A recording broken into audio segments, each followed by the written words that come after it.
ఇటలీలో మరోసారి భారీ భూకంపం సంభవించింది. 3 రోజుల క్రితమే 6.1 తీవ్రతతో భూకంపం రాగా తాజాగా 6.6 తీవ్రతతో భూకంపం సంభవించినట్లు రాయిటర్స్ సంస్థ ప్రకటించింది. మధ్య ఇటలీలో సంభవించిన తాజా భూక ప్రభావంతో రోమ్ సహా మరికొన్ని పట్టణాల్లో పలు భవనాలు కూలిపోగా అనేక చోట్ల విద్యుత్, సమాచార, రోడ్డు రవాణా వ్యవస్థలు స్తంభించినట్లు తెలుస్తోంది.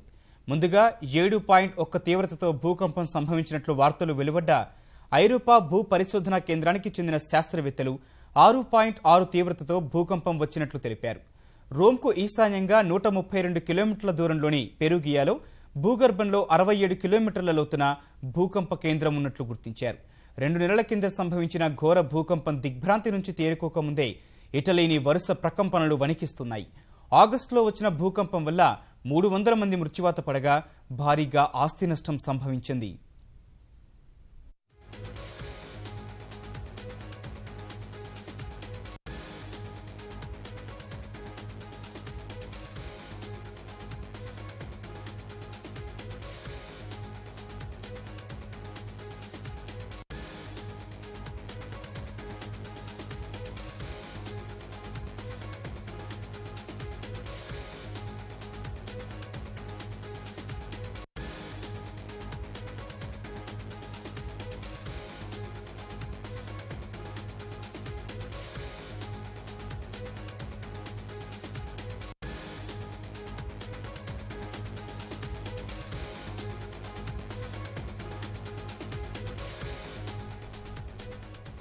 ఇటలీలో మరోసారి భారీ భూకంపం సంభవించింది. 3 రోజుల క్రితమే 6.1 తీవ్రతతో భూకంపం రాగా తాజాగా 6.6 తీవ్రతతో భూకంపం సంభవించినట్లు రాయిటర్స్ సంస్థ ప్రకటించింది. మధ్య ఇటలీలో సంభవించిన తాజా భూకంప ప్రభావంతో రోమ్ సహా మరికొన్ని పట్టణాల్లో పలు భవనాలు కూలిపోగా అనేక చోట్ల విద్యుత్, సమాచార, రోడ్డు రవాణా వ్యవస్థలు స్తంభించినట్లు తెలుస్తోంది. ముందుగా 7.1 తీవ్రతతో భూకంపం సంభవించినట్లు వార్తలు వెలువడ్డా ఐరోపా భూ పరిశోధనా కేంద్రానికి చెందిన శాస్త్రవేత్తలు 6.6 తీవ్రతతో భూకంపం వచ్చినట్లు తెలిపారు. రోమ్కు ఈశాన్యంగా 132 కిలోమీటర్ల దూరంలోని పెరుగియాలో భూగర్భంలో 67 కిలోమీటర్ల లోతున భూకంప కేంద్రం ఉన్నట్లు గుర్తించారు. 2 నెలల కింద సంభవించిన ఘోర భూకంపం దిగ్భ్రాంతి నుంచి తేరుకోకముందే ఇటలీని వరుస ప్రకంపనలు వణికిస్తున్నాయి. ఆగస్టులో వచ్చిన భూకంపం వల్ల 300 మంది మృత్యువాత పడగా భారీగా ఆస్తి నష్టం సంభవించింది.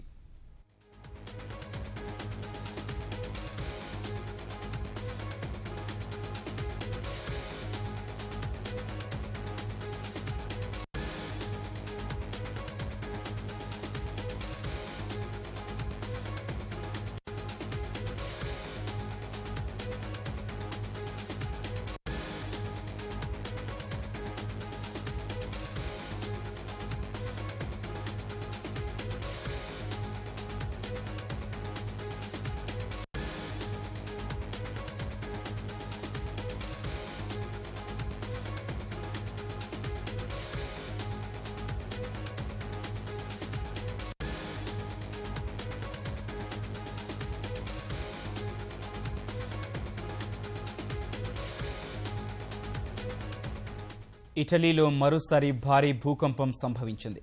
3 రోజుల క్రితమే 6.1 తీవ్రతతో భూకంపం రాగా తాజాగా 6.6 తీవ్రతతో భూకంపం సంభవించినట్లు రాయిటర్స్ సంస్థ ప్రకటించింది.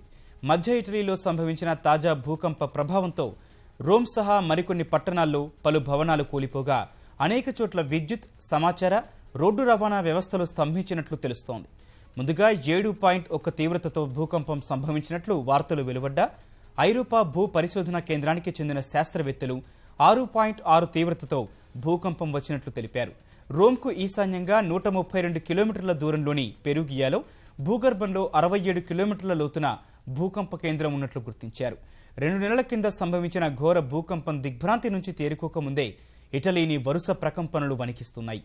ఆగస్టులో వచ్చిన భూకంపం వల్ల 300 మంది మృత్యువాత పడగా భారీగా ఆస్తి నష్టం సంభవించింది.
ఇటలీలో మరోసారి భారీ భూకంపం సంభవించింది.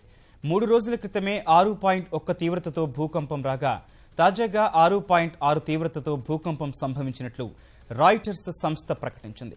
మధ్య ఇటలీలో సంభవించిన తాజా భూకంప ప్రభావంతో రోమ్ సహా మరికొన్ని పట్టణాల్లో పలు భవనాలు కూలిపోగా అనేక చోట్ల విద్యుత్, సమాచార, రోడ్డు రవాణా వ్యవస్థలు స్తంభించినట్లు తెలుస్తోంది. ముందుగా 7.1 తీవ్రతతో భూకంపం సంభవించినట్లు వార్తలు వెలువడ్డా ఐరోపా భూ పరిశోధనా కేంద్రానికి చెందిన శాస్త్రవేత్తలు 6.6 తీవ్రతతో భూకంపం వచ్చినట్లు తెలిపారు. రోమ్కు ఈశాన్యంగా 132 కిలోమీటర్ల దూరంలోని పెరుగియాలో భూగర్భంలో 67 కిలోమీటర్ల లోతున భూకంప కేంద్రం ఉన్నట్లు గుర్తించారు. 2 నెలల కింద సంభవించిన ఘోర భూకంపం దిగ్భ్రాంతి నుంచి తేరుకోకముందే ఇటలీని వరుస ప్రకంపనలు వణికిస్తున్నాయి. ఆగస్టులో వచ్చిన భూకంపం వల్ల 300 మంది మృత్యువాత పడగా భారీగా ఆస్తి నష్టం సంభవించింది.